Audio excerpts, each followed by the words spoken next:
તમને આ દૃશ્યો જોઈને નવાઈ લાગશે, જેમાં એક પોલીસ ઓફિસર ઉપર એક વાંદરો તેની સાથે બેઠેલો છે। આસપાસના નગરજનોનું કહેવું છે કે આ વાંદરો તે પોલીસ જવાનનો મિત્ર છે।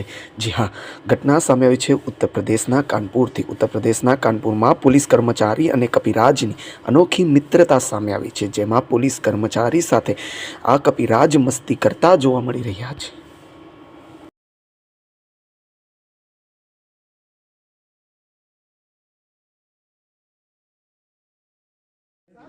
ठीक करे फीड करे ना आजाद फीड कर सीधे घुमा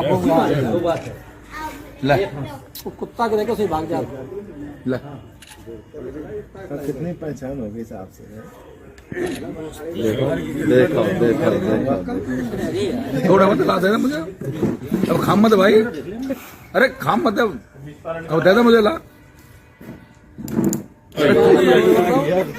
ला सब वो नहीं वहाँ जो